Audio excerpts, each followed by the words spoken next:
And we're live. We're live. Welcome. Okay, so I am going to hopefully get some people in here. How's this? All right, cool. Turn that off before it becomes a problem. Facebook.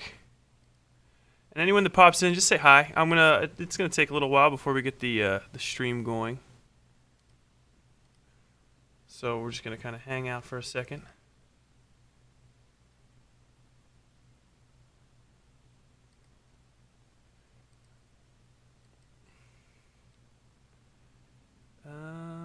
How do I start this up?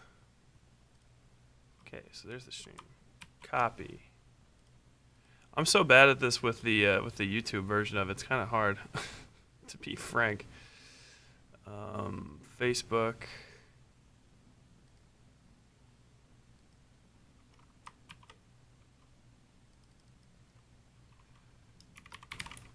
Streaming the book club now! Exclamation point. It's a lot harder to stream to YouTube than it is to like everything else. Hopefully this is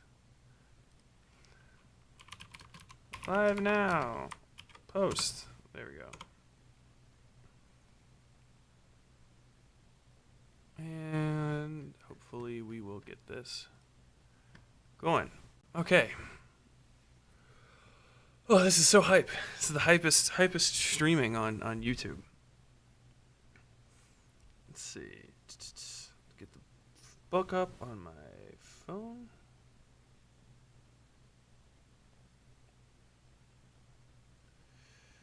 All right.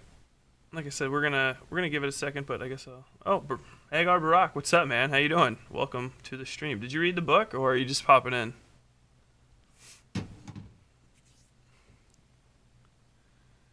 I need to get this out of the way, like that. Oh, that's even worse. Should I minimize this? Minimize. There we go. Cool. All right, so I'm just gonna start talking about it, I guess.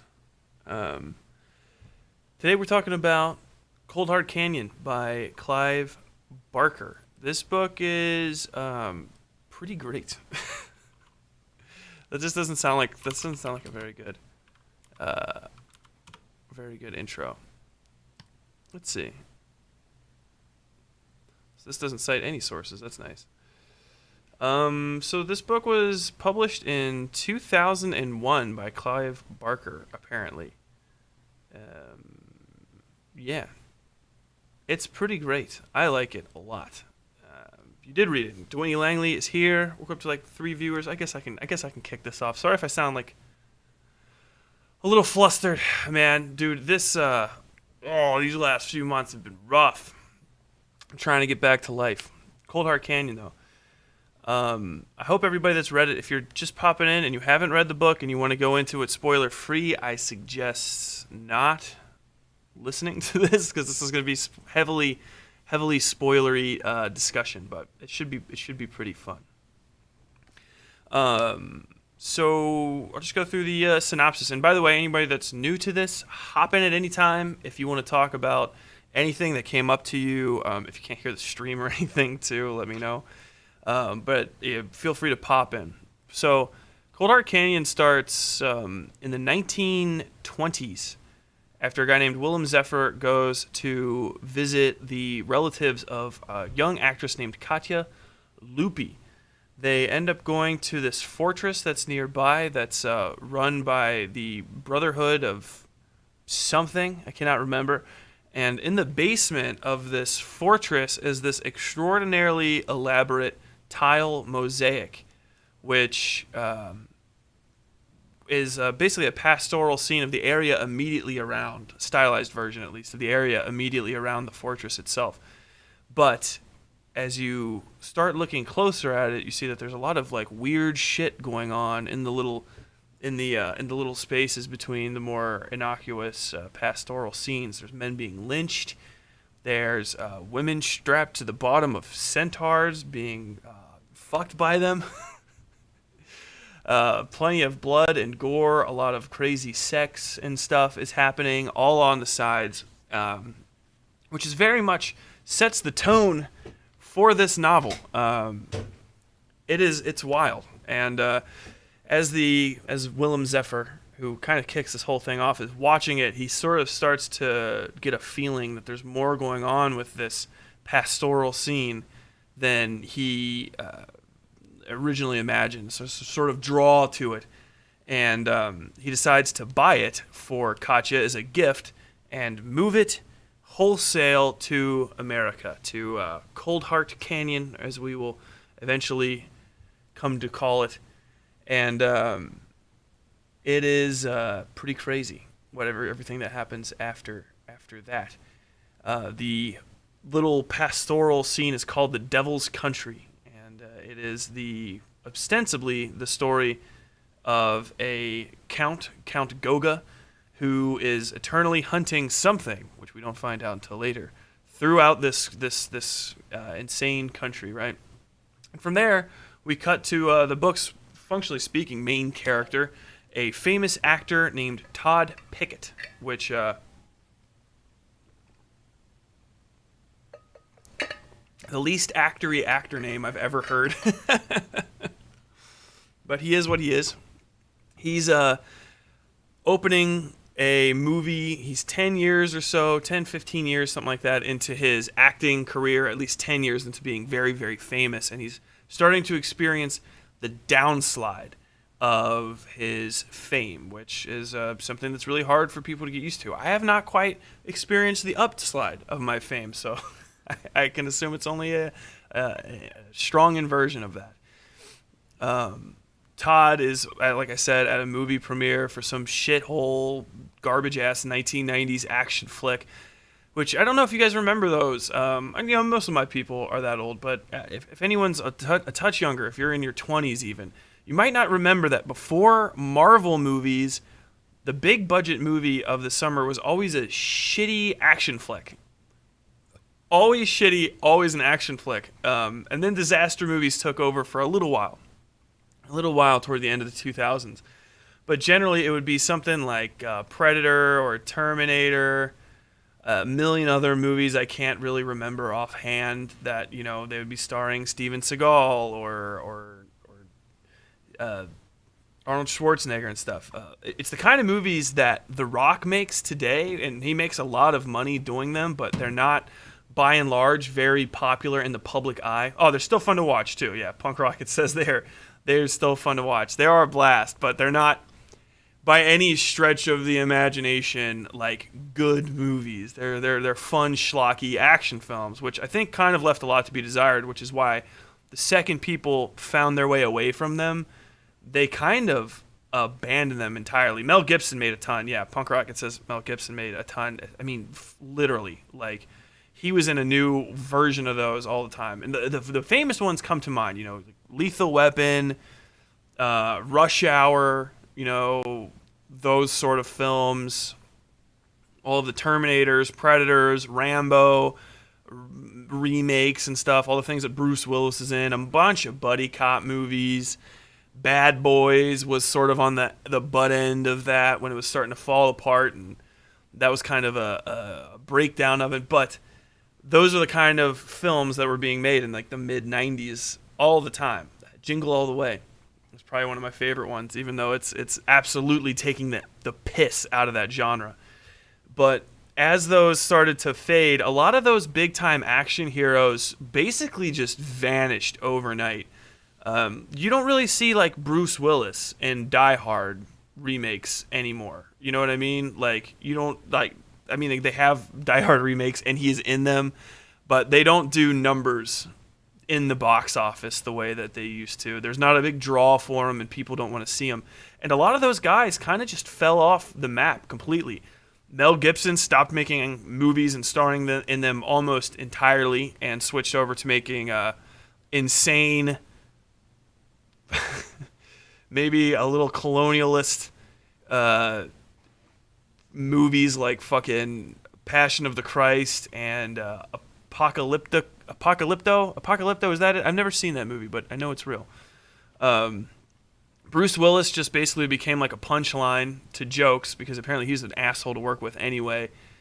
Schwarzenegger just fell out of movies completely. Stallone fell out of movies completely. I think he showed up for like one more Rocky or something like that, you know. Yeah, Todd is afraid of being old, and he's 34, so he's kind of there. But I mean, 34 is old for an action star anyway. It's kind of interesting to watch this. It's just a side bit of comedy that they talk about. Clive Barker kind of tries to predict the future of a few of these action stars and talks about Tom Cruise. And of all of them, Tom Cruise never stopped fucking making the same movie over and over again. Like, Tom Cruise is still going strong. He's like fucking 60 years old, shirtless, sliding down fucking buildings in 2020. Like, he's unstoppable. He's got that strong fucking Scientology midichlorian count, whatever, and he's sticking with it. But our main character, Todd Pickett, is starting to look old, starting to feel old, and kind of gracelessly transitioning into his middle age. It doesn't help that he probably smokes and drinks a lot and stuff. You know, I don't know if it's inferred that that's what's really kind of fucking up his looks, but come on. But Todd decides that he needs to do something to get back in the game. The guy that he used to work with, his director of a long time, somebody named Smotherman. Tom Cruise is a lich, Punk Rocket says. I fucking agree. He has to have at least eaten 7 or 8 souls. I feel like a gardener goes missing at the Cruise compound like once every 3 years, you know, and they just never see him again.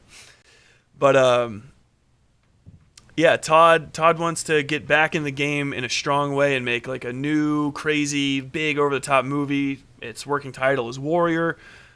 Unfortunately, the guy, Smotherman, that he's been working with for so long died of a coronary or whatever, and he has to talk to Jeffrey Epstein, which reminds me of Jeffrey Epstein very much, or Harvey Goldstein. I think this guy's a producer. He's the quote-unquote head of Paramount. I don't know who the real head of Paramount Pictures is or was at that time, but obviously if you're thinking of heads of studios from that era that were major power players that were fat, Jewish, although that doesn't really have anything to do with it, but the name kind of going into it, and slovenly and predatory. It's a fucking Weinstein if I've ever seen one. And so that's Epstein's character.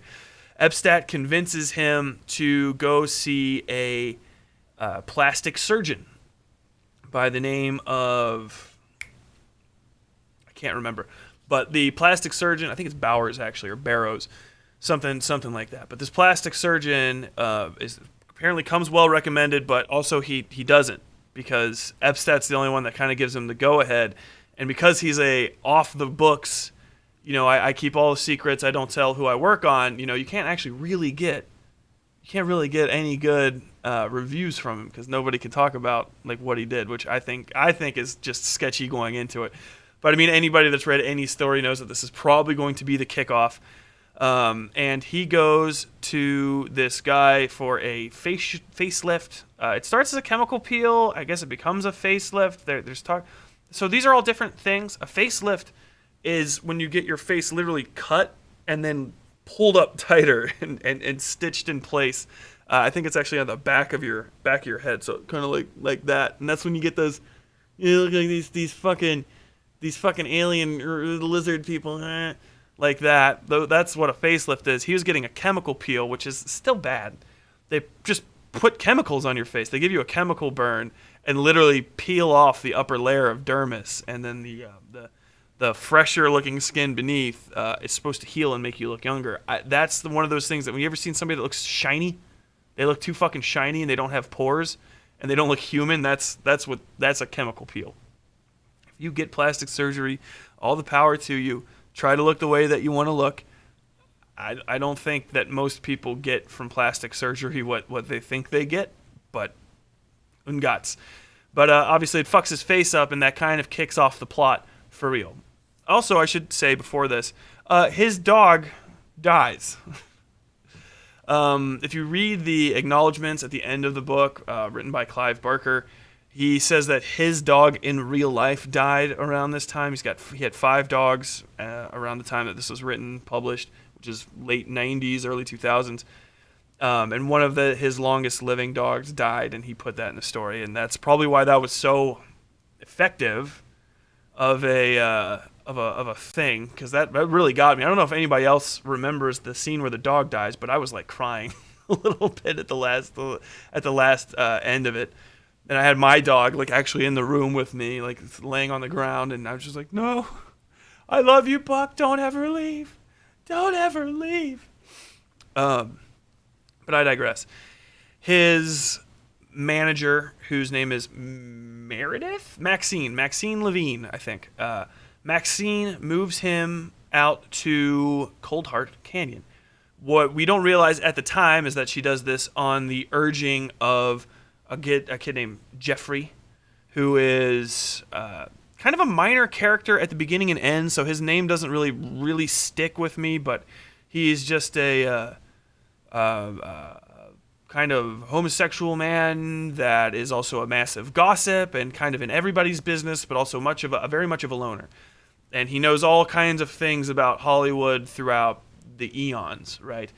We find out later that he's a facilitator for Katya Lupi, who lives in the house. But before we get to that, we'll just go straight to him getting to Coldheart Canyon. So Todd moves to Coldheart Canyon with his driver, facilitator, helper, there's a real word for this, assistant, Marco, who's a nice guy. Marco does not last as long in the story as I kind of would have liked him. I mean, he had the big death flag the whole time, but he just kind of got unceremoniously fucking dropped right out of the story. But they moved to what's called a dream palace, which I'm very familiar with. If anybody's seen Sunset Boulevard, this story doesn't necessarily borrow a lot from it, but you get a lot of the same feeling.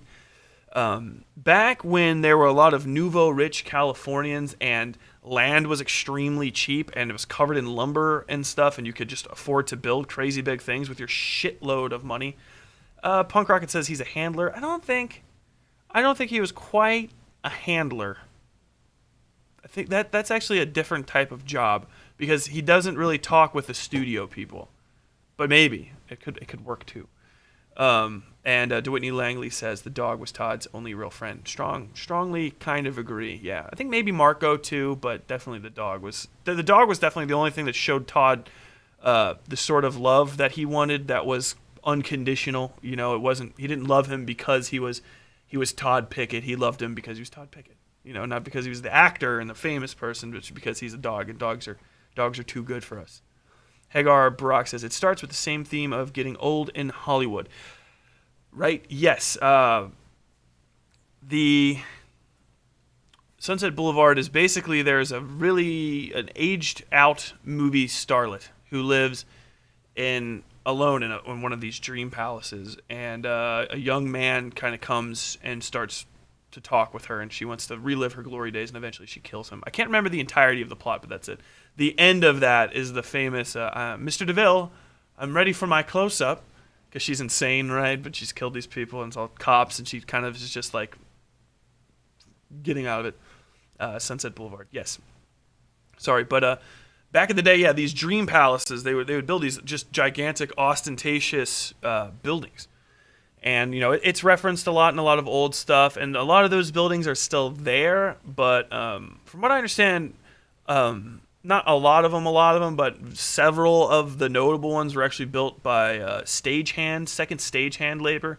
And one of the reasons for the Teamsters unions and stuff over there, and the trade unions, was because these studio heads would actually force these workers, these set designers and stuff, to go build their houses. So the houses were built not by real experts in construction, but by people that build sets, which, it'll hold you, but there's a whole different set of skills that goes into the carpentry for sets, as opposed to the carpentry and masonry to build a building that's supposed to be lasting, at least one human lifetime. So that in combination with the fact that it's fucking California and it's just riddled with adverse weather, from fires to crazy ass earthquakes. It means a lot of these dream palaces, quote unquote, they're not there anymore. But this one has survived, functionally speaking, perfectly. And Todd goes there to recuperate away from the public eye, while his horrifically disfigured face is healed.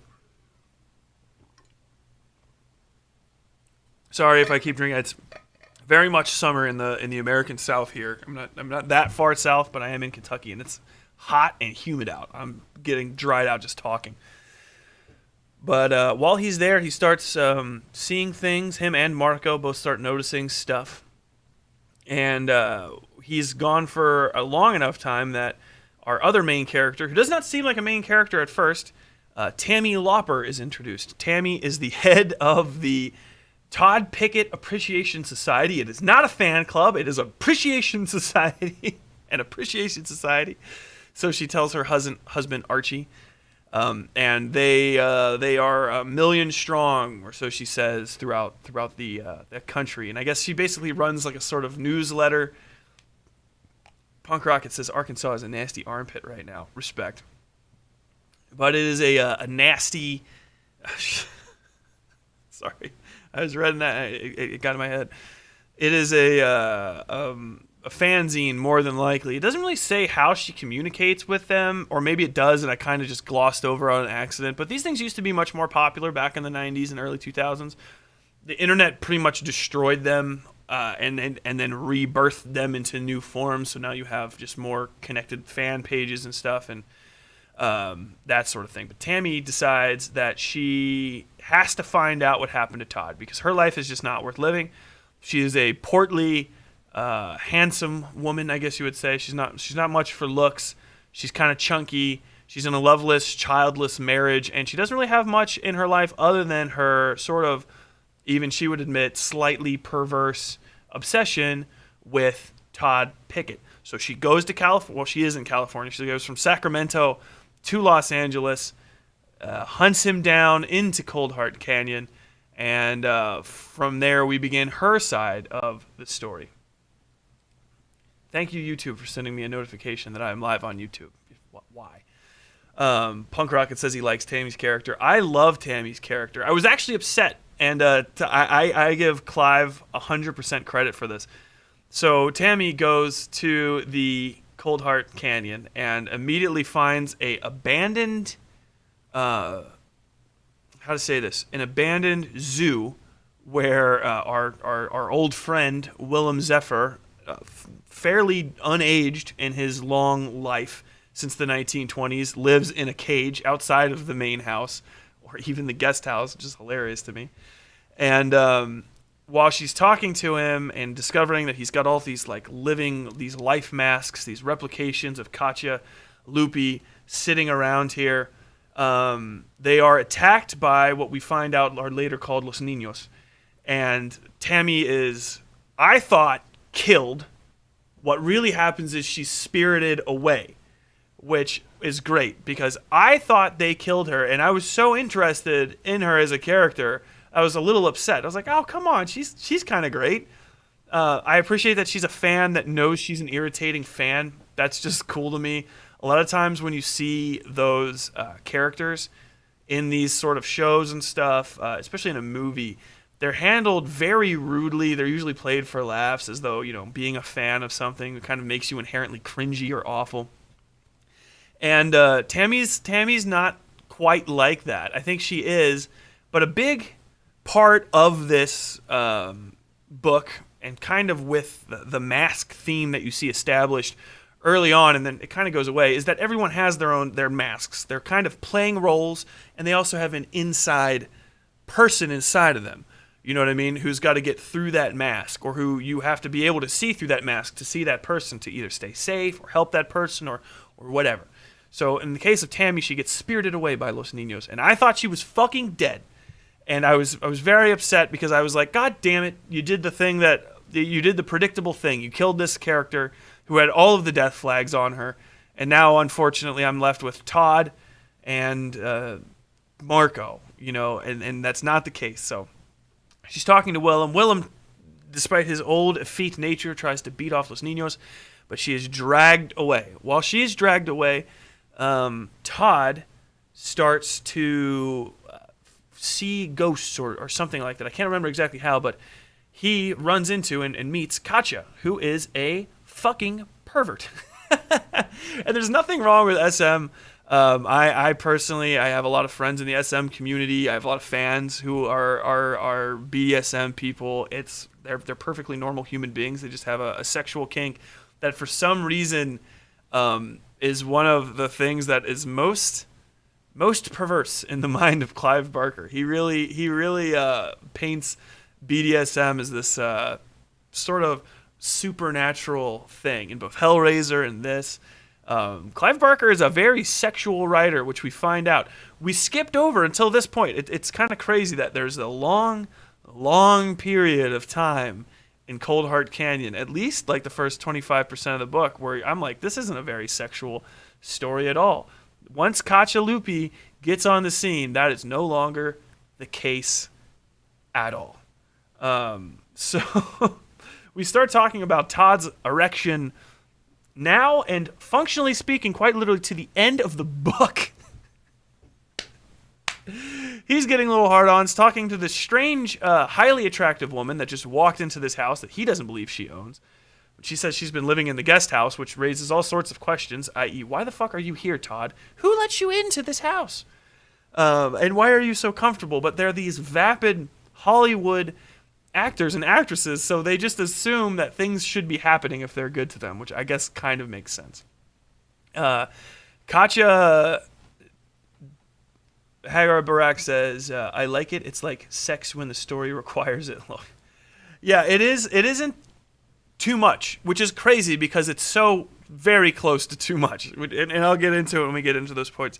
So Katya introduces him to her personal whip, which I kind of wish came back later in the story, but is only really brought up here and in a scene later. But they talk about hitting her with the whip and stuff and blah, blah, blah, blah, blah, blah, blah. DeWhitney Langley says, I was visibly blushing most of the last half, lol. I'm not gonna lie, it is definitely one of those things. I'm glad I didn't read this when I was a kid. I thought the most of the sex stuff that you would see was just kind of like the insinuations in the Devil's Country thing, but that is not the case. So he eventually kind of goes up with Katya, and they start their sexual relationship. He finds her in a bathtub and whips her in the vagina a bunch with a cat of nine tails, and until she bleeds, and then they have sex, and there's a very graphic sex scene that's somehow still kind of tasteful in its tastelessness because it's supposed to be a little upsetting and odd, and it very, very much is. And while that's happening, Tammy, thank God, is still alive, and we find out that Tammy has been dragged into the woods by Los Niños, which are the disgusting abominations, inbred abominations of ghosts of Hollywood's glory years actors, the golden age actors. And a lot of these are like real people's names. I checked it up. Some of the people that are accused of extraordinarily graphic things, Charlie Chaplin being excluded, he's made by names. Or he's named directly as a pedophile.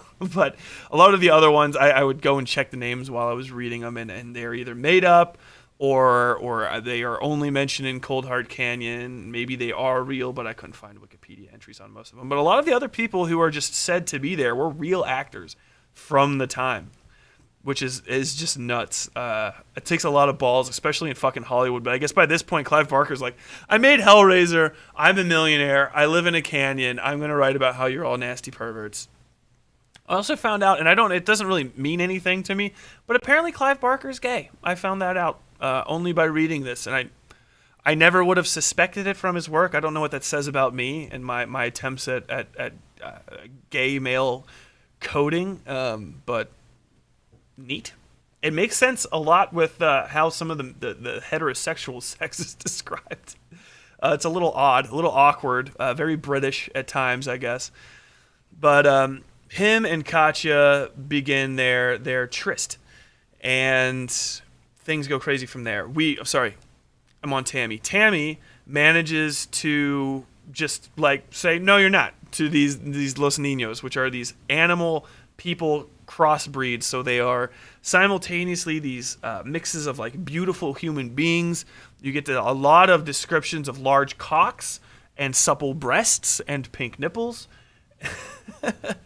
And they are mixed with animals. So it's like a half bear, half hot chick, a peacock with a man dick on the bottom of it, and all sorts of things. Onto that, Tammy convinces them not to kill her because she just says, no, you're not going to do it, and you're dum-dums. And they're actually dum-dums, so they don't. And then the peacock runs around, and they're like, oh shit, it's the peacock. And you're like, oh, I wonder if it's going to be a peacock. And it fucking is, with a gigantic dick and man legs on the bottom. And it tries to, I guess maybe rape Tammy? I'm not really sure, but it scratches the shit out of her titties. And it comes on her as she strangles it to death. And you would think that would be the height of disturbing scenes in this book. And bitch, we are fucking 30% in at this moment, maybe not even, and it just roller coasters out from there. Tammy manages to get picked up by Willem. She goes to the house and just eats stuff because she's hungry. At some point during this, I believe Marco dies. He's kind of scared by some of the Los Niños things while he's getting shit-faced because he had an argument with Todd, and then he crashes on the way out of the canyon and dies horribly, almost like he was supposed to be a bigger character, and Clive was just like, shit, I have to erase this guy. He's too competent and too close to the main character, and if he stays around, he's going to be one extremely powerful voice, so he's got to go. It sucks that he didn't get really killed by the house in earnest, but whatever. At this time, to be said, with Marco's death, we find that in the immediate days or weeks preceding his death, a white light is seen both at the top of the canyon where he drove off the ridge into this person's backyard, and also in the backyard itself by the people that live there, and it's some haunted Hollywood stuff. As a pause, Hagar Barak says, it's like Todd and the reader are both turned on but also kind of freaked out, and then both get pushed further until the boundaries are gone. Agreed. The book never really freaked me out. I've read worse stuff than this. Obviously, I wrote Monstro, so there's that. But Jesus Christ. But I will say that, yeah, it was like, damn, are you gonna? And then they did. Between this, I can't really remember the timeline exactly, but Todd and Katya make their way from the guest house back to the regular house. And on the way back, she's kind of wooing him into her world. Like, this is the kind of weird sex stuff you can do. And the ghosts start coming back, and the ghosts are all physical enough to fuck. And they're all fucking. I think Ava Gardner is tied up in a tree, and there's a lot of menage a trois. Todd has a threesome with a girl and another dude, and Katya doesn't let him bust a nut, and that's a thing. And yeah, they're just walking through this debauched kind of memory of the place that really used to be. And then there's the pool house. They go to the pool house too and see stuff. But this is all kind of just set dressing to kind of get us into the house. And once we make it really back into the main house, that's where the heart of the plot sort of solidifies, and all of our players start coming together. They go down into the Devil's Country, finally. And you find out that once you're in there, not only does it keep you young, as has been discussed, and all of these ghosts want to come in, all the Los Niños want to come in to see the Devil's Country. It's got such a strong magnetism to it because of the magic, but also it's very much like a pocket dimension in the basement. And once you get inside of it, you see even more how horrible it is. Once we get into the Devil's Country, Katya or somebody, this is all kind of mixed up because of the way the narrative works, so it's hard for me to keep the timeline going straight in my head because it's all kind of told like interconnecting gears, but it's difficult to do a synopsis that way. We find out how the thing was actually created. So there are something in the order, I think they actually count out 32,625 some odd tiles make up this entire over the top of you, under the bottom of you. I guess it's kind of a cigar-shaped circular room that all of these tiles are inside of. We find out that this work was commissioned by Lilith, the wife of the devil, which is awesome. Once upon a time, Lord Goga, or Count Goga, was riding on a hunt, and he got kicked in the face by a goat, or what he thought was a goat, that was hiding in a thorn bush. And because he'd been kicked by a goat and scarred by one as a child, he had a very strong aversion to goats and hated them a lot and said, fuck it, I'm going to go kill this goddamn goat. And he goes and he stabs the goat in the chest, and the goat turns into an ugly little boy, and then the fucking ground splits up, and Lilith, the fucking devil, the devil's wife, comes up and she's like, why did you just kill my kid, bro? You are fucked. And they're all like, shit. And one of them tries to bolt, and fucking like fish hooks come up and just unravel the dude's skin and muscle and bone and kill the shit out of him. And that is just fire. Punk Rocket says, I love how Barker combines fairy tale with horror. I mean, hey, dude, the West Side fairy tales, I am strongly believe that fairy tales are some of the best horror stories, and some of the best parts of horror stories are the fairy tale that you get to hear when you talk about the original monster. I mean, if you really, really think about it, a lot of the best horror stories ever always have that fairy tale moment where it's that once upon a time there was a guy and he did a thing and then this happened, and that's why to this day you don't go in the woods. There's always a little chunk like that in almost every really, really, really good horror film, at least, and a lot of the best horror stories. But I digress. So, Lilith, in a very gross, very, very gross scene, makes her kid come by pulling a sword out of him. And before that, she decides to sort of semi-forgive and also punish Lord or Count Goga by forcing him and his people to be on a hunt forever in the Devil's Country until they find her son a second time. He's got a crazy-ass Romanian name that I cannot remember off the top of my head how to say, but it's the Devil's Kid. He, click, click, click, click, click, click, click. Get your brain going, Tyler. Lilith, at that point, the story sort of ends. She just says that she's going to do that. But what they do know that happens in like sort of part 2 of this is that she commissioned artists from all over Europe to paint, fire, glaze, and then install all of these tiles in this room. And then she just dropped or transported Goga into it. That's kind of left up to the imagination or possibility of how that actually happened. And I agree, kind of inconsequential to the story, because then we get to see the hunt running around, and they basically corner Katya and Todd and are very much threatening to kill them, I suppose, in Romanian. Only Katya can understand what they're saying, and she talks to them and whatever. But at the last second, they hear the bleeding of the devil's child running around out there. And they run off after him, and then they decide to leave. And Todd is like, I'm fucking out of here. This is too crazy. And she's like, oh, come on. Come hang out. It's still fun in here. And he's like, no, I'm too scared. Stop.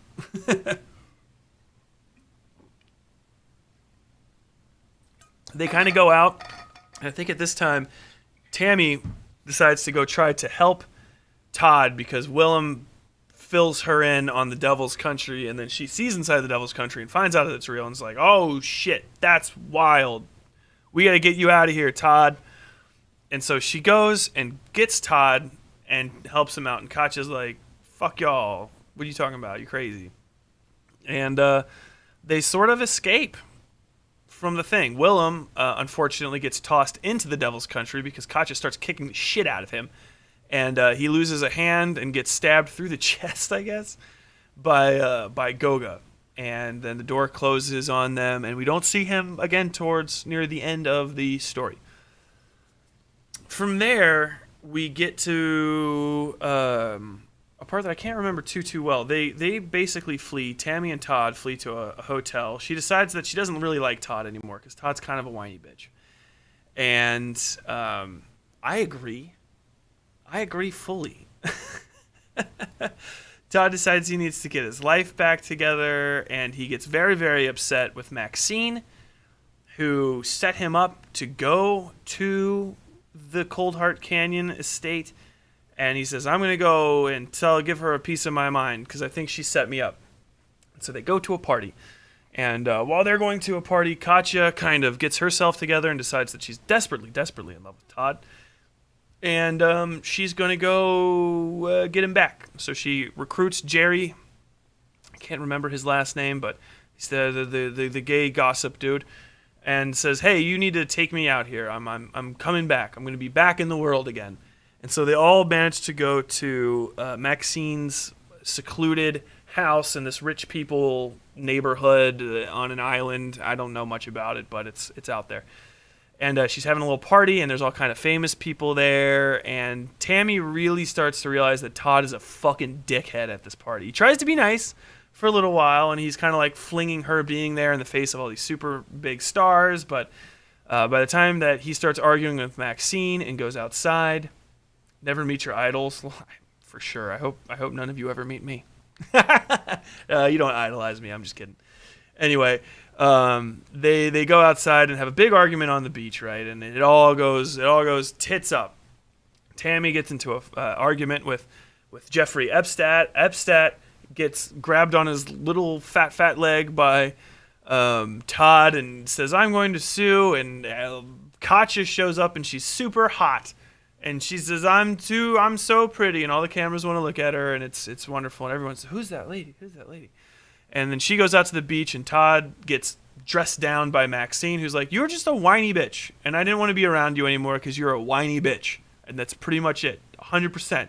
You're just awful to be around, Todd. So I took the first chance I could to get away from you because you are a toxic little bastard. And he gets butthurt about that. And Katya kind of shows up at just the right time. And even though Tammy says, hey, well, don't go with her. You're better than that. Todd's like, I'm never going to fuck you. Or someone says, like, he's never going to fuck you, fat girl. And it makes her feel very bad. And I felt very bad for her. Yeah, and then Todd and Katya walk into the ocean. And this is like the third time I thought this book was like going to end. I think by this point, we're like 60% of the way in. I thought the book was going to end a bunch of times here.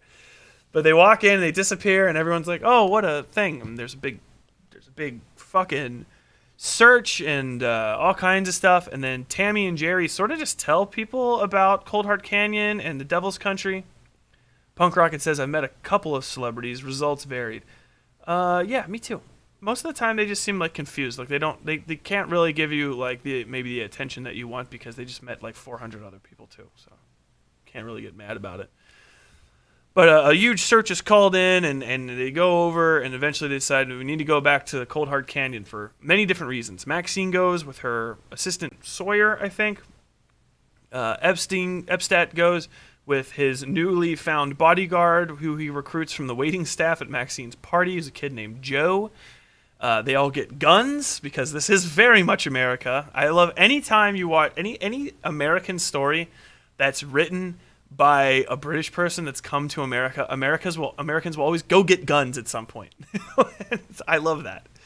But they all get guns. They all have tons of guns, and they go to Coldheart Canyon for a variety of reasons, to see the place and to check out this Devil's Country thing.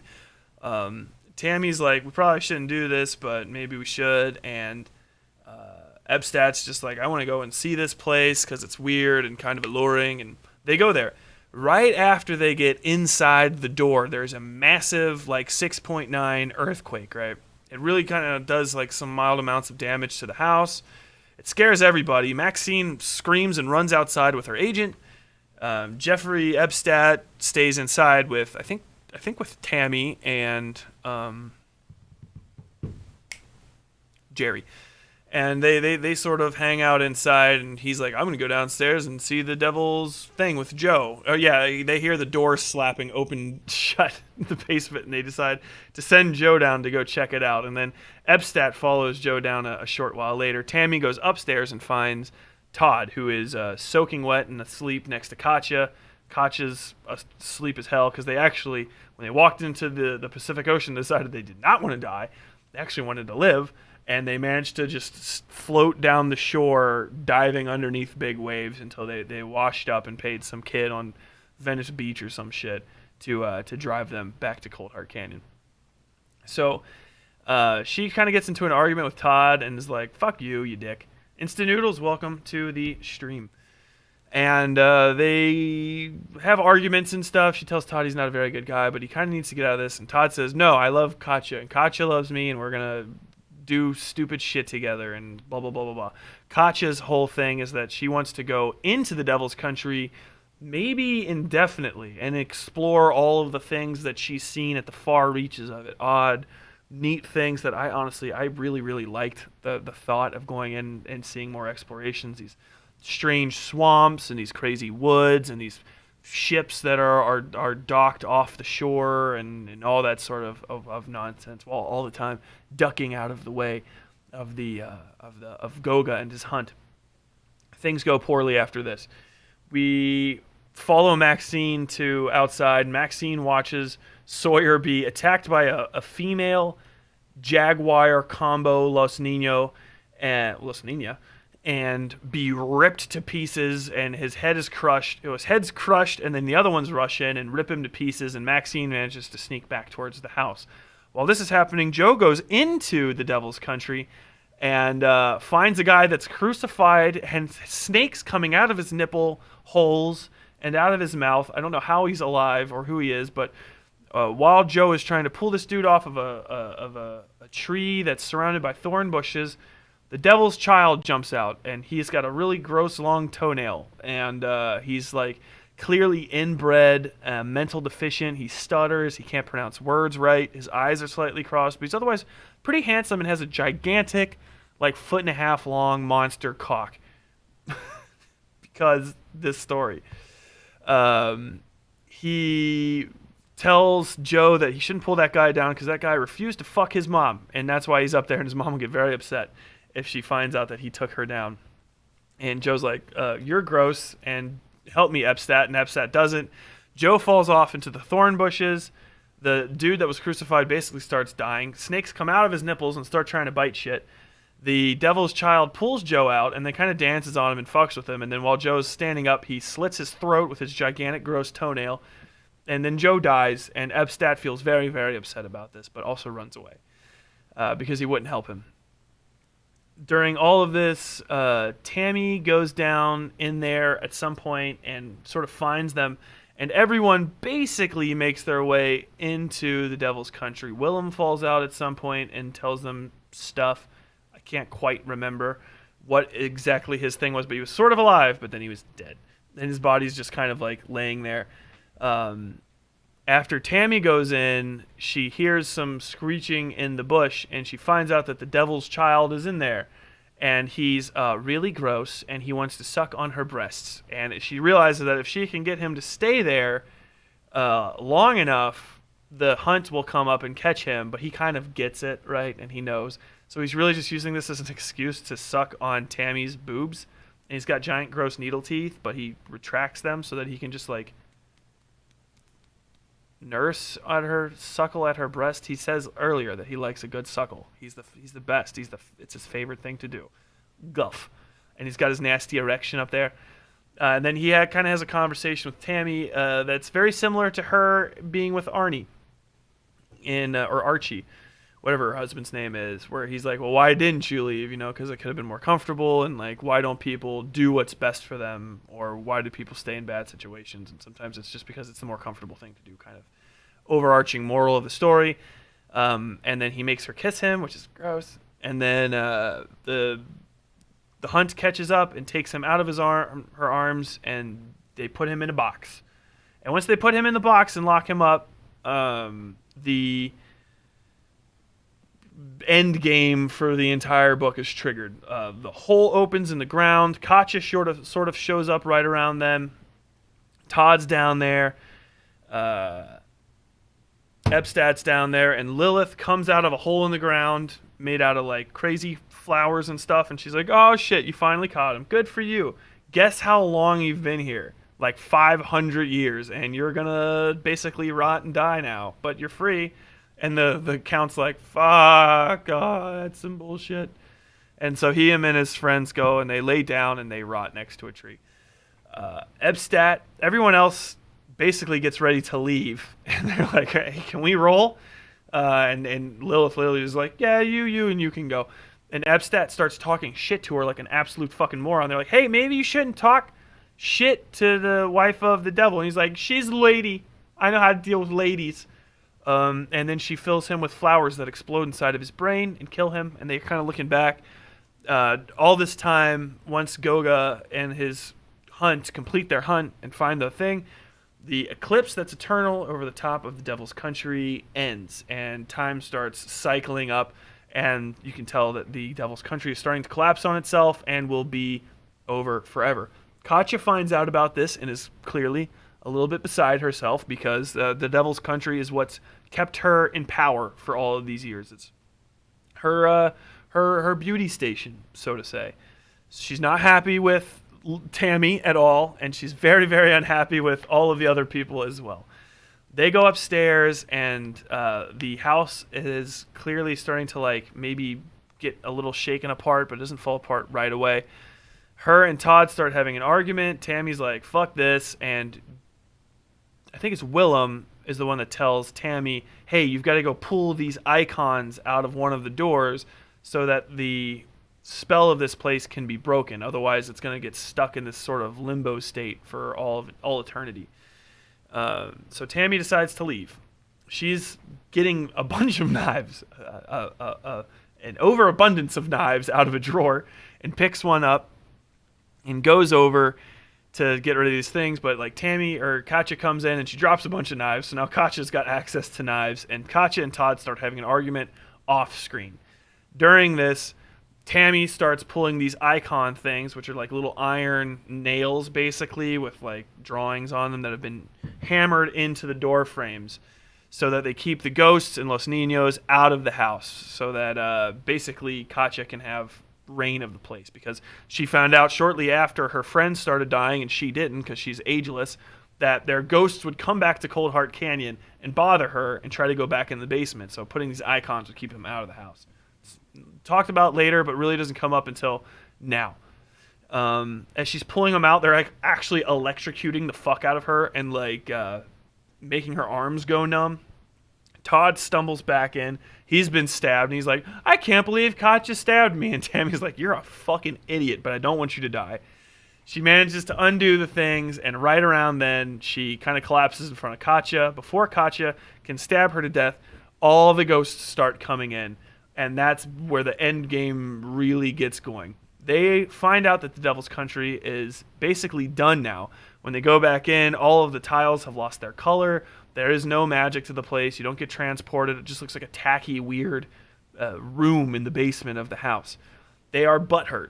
They start ripping the foundations apart and all of this nonsense. Katya gets down there. I think she chases Tammy down there. And Tammy and Jerry down there with her knife, and she sort of pops in, and she's going to try to kill them, but then the ghosts are like, "Hey, do you remember how you kind of kept us in purgatory for the last like 60 years, and now our awesome fuck mural is gone?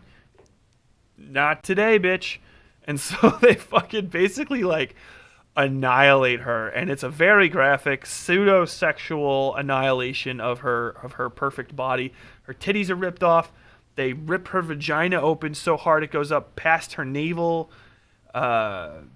Arms, legs, skin, fingers, eyes, all ripped off. The coup de grace, even though she's probably already dead, is one of the silver screen actresses jams her hand in Katya's broken jaw through the base of her skull, rips a chunk of her brains out, and flings them against the wall, which is like fucking so death metal, dude. Oh my god. And you'd think that this is basically the end of the book. Tammy and Jerry and Maxine are the only ones left alive at this point. They still manage to drag Todd's dead body outside. And the house kind of shudders, and the ghosts, I guess, disperse, and they leave. You would think the story's over, but it's not. We have another chapter and a whole epilogue after this. So after they're gone, they kind of go their separate ways back to the old lives they used to live, which are no longer the same lives because they've all been exposed to, like, literally they talked to the fucking devil's wife. So how do you just go live in fucking Sacramento again? Jerry finds out that his ass cancer is gone, so good for him. No more prostate cancer. Maxine can't sleep very well and is drinking a lot and going to her shrink. And Tammy's having god-awful nightmares where she's spouting breast milk and trying to jerk off the devil's kid, who's got a giant foot-long cock with big black pearls on the bottom of him. And the breast milk is rotting on the fucking sheets, and it's hot, and she has a fever, and that's awful. And very much something that sticks in the mind. And they eventually get back together and decide to go back to Coldheart Canyon because clearly everything's not 100% done yet. They find Todd's ghost, who has a permanent 8-inch erection, which is the first major stop I'm going to put in this synopsis. I never thought, based on the way he talks or carries himself or interacts with anybody, that Todd would have ever had a dick longer than 4 inches. I was imagining him having a little fucking stunter the entire time, and I was almost a little disappointed that he had some fucking pearlescent 8-inch fucking beast sausage. He asks Tammy if she wants to fuck.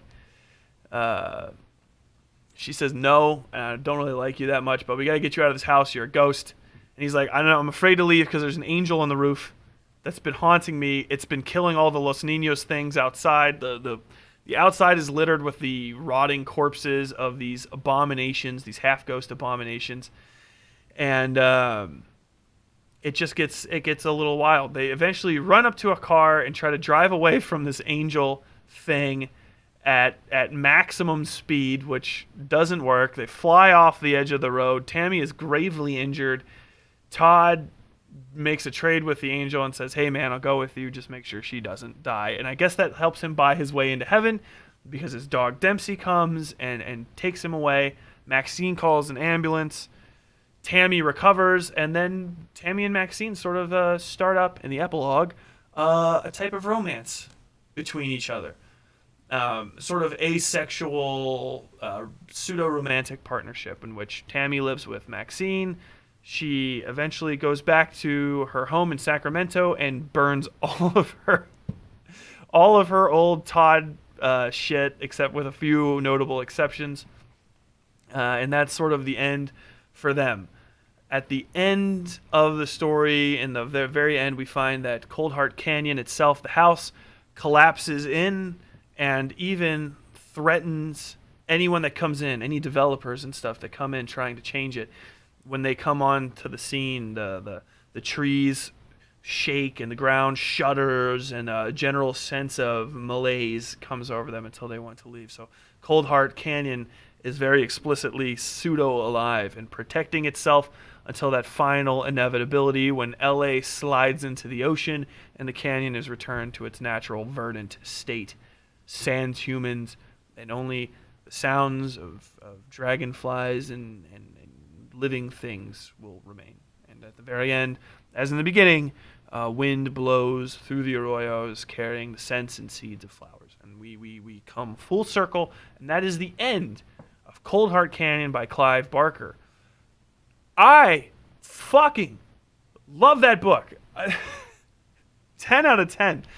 The only complaints I have is that it really needed a stricter, stronger touch by an editor for some just minor grammar shit that was sort of littered throughout the book. It could use some tightening up structure-wise here and there that would keep it from being like a maximum 100% competency. But I love this book. It is bloody and sexy and depraved and gross and kind of hopeful at the end and very intuitive. The characters are fucking amazing. I love all of them. If I can remember the names of characters in your work with my busted ass fucking broken glass brain, then you did it great. And I turn it over to the comments. Please start hitting me up. What did you guys feel about the story now that we're done with the synopsis? How did you guys feel about it?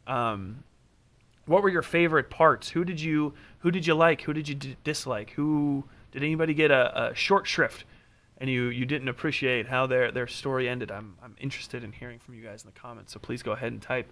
I will try to talk a little bit more in a second.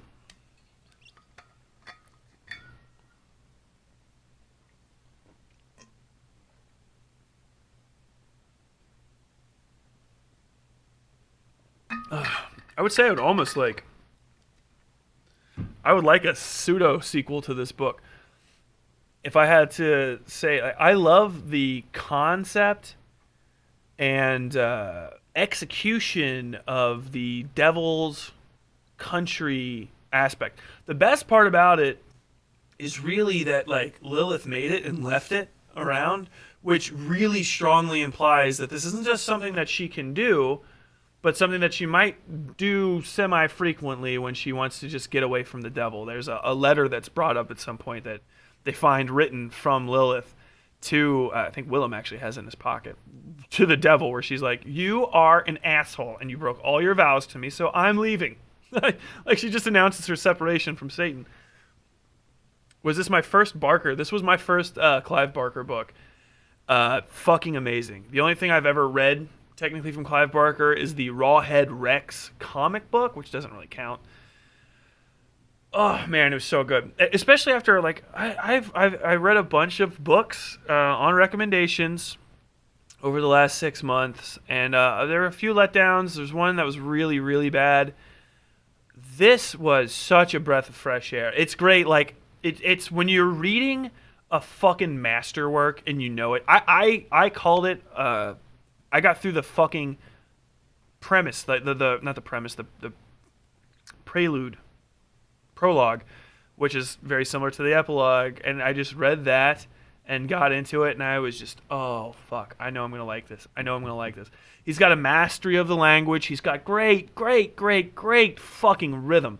Like I know maybe you guys don't know too much about the nitty gritty details of actual like sentence construction and paragraph and information relaying parts of writing. You know, it's something you feel more than the highly technical things. It's just like you might not exactly know what a triplet is when it comes to music, or what tuplets are, or what nested tuplets are in a rhythm. But when you hear them and you hear them done right, you're like, oh, I like that. I know what the parts are, and they're fucking. He's just so fucking good, start to finish. It's rhythmic, and it dragged me in, and I really was just exhausted at the end of this season. 2020 has been a fucking nightmare for everybody. It's been bad for me in its own way too. And wrapping up June, the first half of this year, into July, really, I guess, with this book was just so fucking good, man. I'm so glad. So many people recommended it to me and that I finally got to it. But like I said, I didn't think I was going to be able to get into it. I started reading this on Friday around 4 p.m. and just annihilated the first 70% of it. I'm doing it in percents because I read it on Kindle through Libby, so percent makes more sense to me than their pages, because the page doesn't always click up, or sometimes it clicks up too. Get off it. But man, yeah, I was like, oh, there's too much information. My brain's not really doing it right. When we went back to Romania in the first couple chapters, I was like, there's so much. And then I kind of just like you got that one point where you're like, oh, I like that. Oh, I really like that. And then all of a sudden it's fucking midnight. Let's see. Punk Rocket says, I loved it. Hagar Brock says, another woman done with an asshole man. Punk Rocket says, read The Thief of Always. If that's another Barker, I'll read. I will read. He's got a lot of credit with me. I'll keep reading that. Hagar Brock says he's a poet in that sense. There is a lot to say about poetry in relation to prose. I think people don't quite understand what makes poetry sometimes. They're just like it's rhymes.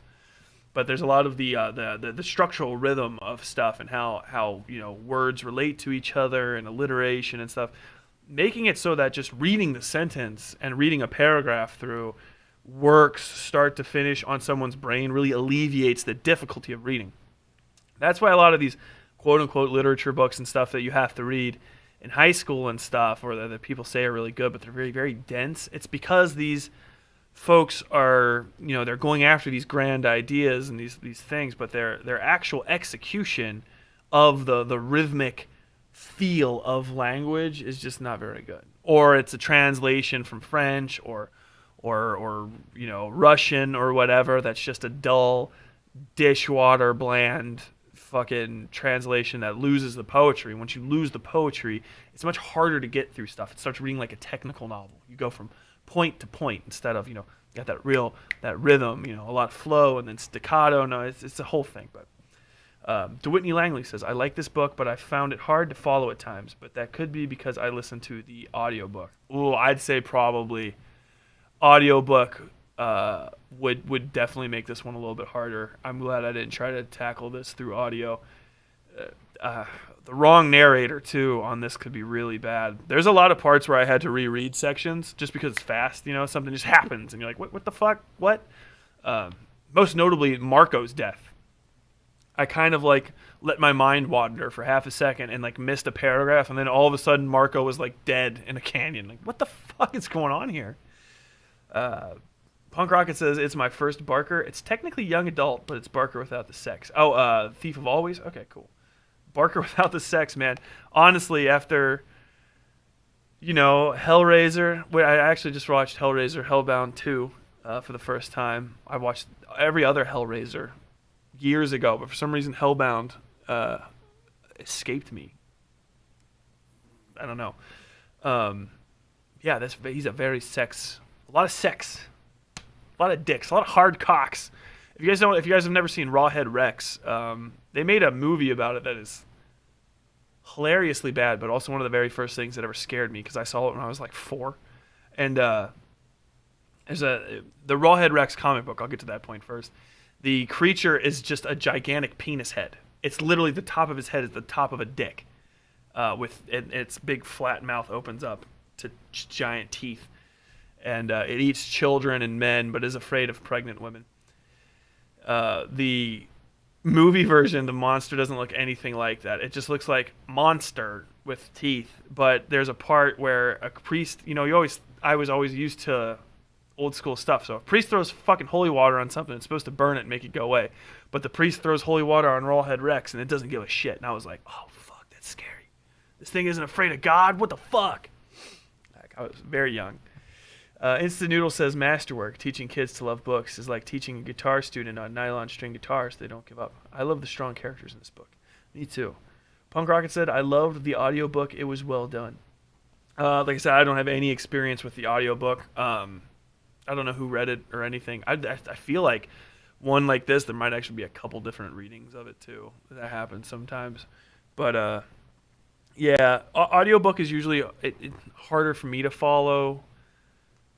More complex things too, easier the read, the more likely I would go to an audiobook. The way that Clive Barker's sentences are kind of put out, he does a lot of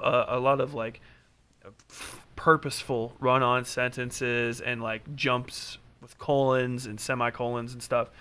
It's actually similar to my own style that I feel like maybe some of that could get lost too if you just hear somebody read. It's kind of hard to because if you ever see the difference between doing audio and doing books, a lot of the feel that you get from punctuation marks and the type of punctuation marks and the placement of certain grammatical oddities doesn't always translate very well to audio, or if it does, you have to have somebody that really understands the book.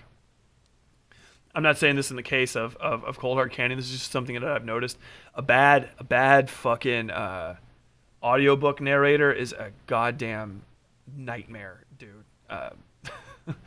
Just for trying to figure out stuff when you italicize something, italicize for emphasis, or if you put something in quotes, this is his favorite hammer or something like that, as an example. Whether or not how people read that and stuff, you can lose things in just that little way. And then also speed and shit like that goes into it. But, yeah. The characters in this book were amazing. I like that the cast felt very big, even though it's technically pretty small. Your real main characters are Todd, Tammy, and Katya, and then right behind them, the secondary characters would be Maxine, Marco, Jerry, what's his name, and Zephyr, who are all pretty well done. And then you have the sort of pseudo characters, which are just like collections of characters in the form of like famous people that are normal famous people. And then the old dead famous people, the silver screen luminaries that are ghosts now, and the Los Niños, and then also the like sort of super spiritual denizens of the devil's country. I like that even those subsects, because you can't really get into the ghosts, right? There's just too many of them, and they're all dead, right? And you don't want to delay this already fairly voluminous tome with more character description, but he very deftly gives you all of the motivation and the reservations and all the good feel from those ghosts and the Los Niños creatures with very, very little interaction if you actually think about it. But you still understand them as a force. You understand their motivations. You understand why they're there. And it's just very, very well done. Let's see. When the author narrates and is good vocally, a winner, Instant Noodle says. I think I've heard that especially about Neil Gaiman, although I've never done an audiobook through him. Apparently he's like one of the best audiobook narrators out there. I think it's just because he really likes reading. I think Neil Gaiman reads to kids a lot, and if you ever want to get really good at reading, start reading to kids. Honest to God advice. If you can keep kids' attention through like a basic book, you can start figuring out the ways to read an audiobook, right? Which is some stuff I kind of taught myself halfway through the West Side Fairy Tales.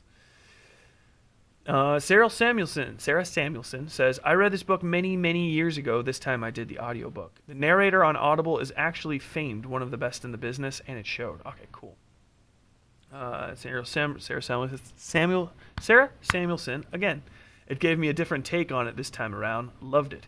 Punk Rocket said, I heard it on Hoopla. I had no complaints, unlike the Dexter disaster. Oh, man, yeah, that goes right into it, dude. The fucking Jeff Lindsay narrating Dexter. That was illuminating, if anyone remembers that from the last book club. Jeff Lindsay, we all kind of came to the overall conclusion that Jeff Lindsay's kind of a problematic asshole. And it really showed, apparently, through his narration of Darkly Dreaming Dexter, where he voiced Deb as being some of a airheaded idiot, and it kind of carried on to the other characters from there, I suppose. I did not listen to the audiobook, but I can imagine. Neil Gaiman is an awesome narrator. Cool. So,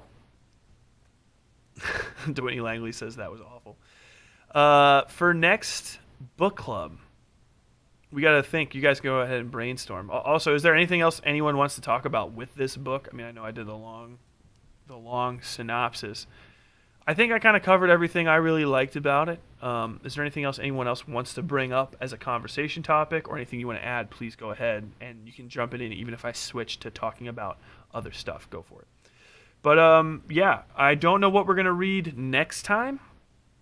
I don't have anything on my radar quite yet. I do want to try to get into some modern authors. There is this book that's recently come out that I'm seeing plugged everywhere called Mexican Gothic, which is apparently from a Latina author. I think it's a horror novel. It might be a ghost story. I'm not sure, but I'm kind of interested in it. So if you guys are also interested in that, please look it up and see if it's something that you would be interested in reading. I think I'm going to take a break on voting in the book club until I get into next season, because I need to find really some other new authors to kind of come with my thing. What I'm going to try to do next season is read everything. Sarah Simpson says, did you hear that this book was like Barker's hate letter to Hollywood? I mean, it shows. I don't think anybody could read this book and think that Neil Gaiman had very a lot of very positive things to say about Hollywood or Los Angeles in general. Hagar says, I love the way the different settings are described, especially the Devil's Country. They feel so real. And Hagar says, it certainly reads that way in regards to this being Barker's hate letter to Hollywood. Instant Noodle says, not book, but how are you both amidst the pandemic? I will send away for the next book. I live on an island. I mean, do we live in the heart of it? Thankfully, I live in Louisville, which has a governor that's not an absolute carbon dioxide sucking moron. Andy Bashir. He's doing a pretty good job of just basically holding people's feet to the fire and making sure people wear masks. I think we just went into mandatory masks for a month as of Friday, which we needed less than everyone else, but, you know, it might as well be mandatory. One of the reasons that Kentucky's not doing as good as it should be is the state directly below us is Tennessee, and their governor is a fucking moron. He's like a big Trump MAGA idiot, and he's basically got Bolsonaro's outlook on the virus. So all of Nashville or all of Tennessee is a fucking like hotbed, and because Tennessee's in the middle of the country and along a lot of major thoroughfares, we're all pretty sure that they're spreading it to everybody else. A bunch of fucking morons. And then they look at us and they're like, yeah, well, your numbers are going up too, even though you're wearing masks. Like, yeah, it's because you're my fucking neighbor, dude. You're throwing your trash on my lawn. I digress. That's not what we need to hear about in the book club. Sarah Samuelson's note says, anyone know if there's any truth to that? It seems pretty spot on. I just thought I read an article behind the scenes on his reasoning. There was a lot to it a long time ago.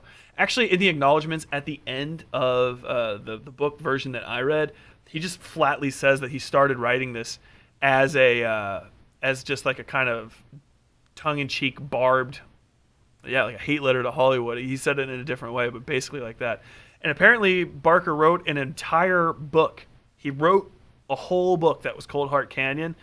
And his dad passed away around that time, and he decided to do something different with it and basically scrapped that and shredded it, and some of the parts remain in what we got now, but he said this is the better version. And Coldheart Canyon that we all just read is apparently like twice as long as the original book. It kind of shows it's almost bloated. I would say Coldheart Canyon is this close to being too much, but it is perfect. A very, very filling meal mentally, but god damn, it's a thick boy.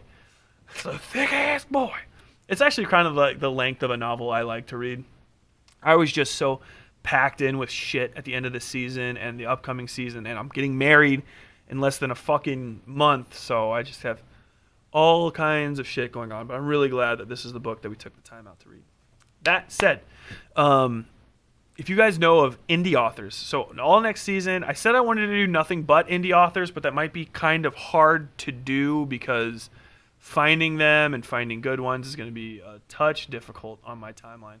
And kind of once I'm thinking about it a little bit more, I want to do some like people of color. So basically next season, I want to do all my recommendations for the regular season. I want to have either be unrepresented by Big Four indie authors off of Amazon or whatever, and if they are a Big Four author, they just have to be person of color.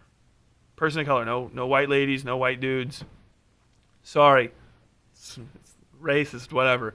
I want to read from people like that. I've been reading fucking horror stories from the same white guy for most of my life, and God bless Stephen King, but fucking every shelf is packed full with his shit. I want to see some stuff from other people, so... if you guys know of any indie authors, and they don't have to be big. They don't have to be big. They don't have to be particularly super challenging or super talented. It just has to be a good book, like a book. It has to be available. It has to be like readable and finished and available and by an indie author. And if that's pretty much the case, then you're good. Thank you for the congratulations, Punk Rocket. And you're welcome, Sarah, for the background from the acknowledgments. I'm glad I took the time. It's the one thing I didn't read until today was the last 3 pages of acknowledgments at the back, but I'm glad I looked through it. But yeah, if you guys know any good authors of color, that would be cool. So this I'm going to look up some possibilities, and then I'll bring them to the book club for things to read. But I think a lot of these ones that I want to try to aim for being recommendations next season, I want them to be things that we're probably going to read in the book club. And now that we're getting into summer, I'll be able to read more, so these will be they'll come up more often. And I'll try to figure out a better way to like rationalize the schedule. I think what I'm going to start doing is actually looking at the word count or chapter count, whatever, the total read time for the books, and then I will set the goal for finishing them. Because obviously a month is fine for Darkly Dreaming Dexter. A month was not enough time for a lot of people for Coldheart Canyon, which is, I think he says in the acknowledgments is right around 200,000 words, which is fucking long. It's a very long book. And I read fast, and it still took me like 2 days to finish. So, yeah, we'll figure out a way to adjust the reading time so that more people can get in here. I hope everybody enjoyed the book. It seems like everyone really, really liked it. I fucking loved it. And yeah, do you guys have anything else to add? I think we might be calling the book club to an end now, if that's the case. I'll give you guys a couple seconds and hang out if you want to say anything else, and then I'm going to cut the stream. Look at these notifications that I'm getting here.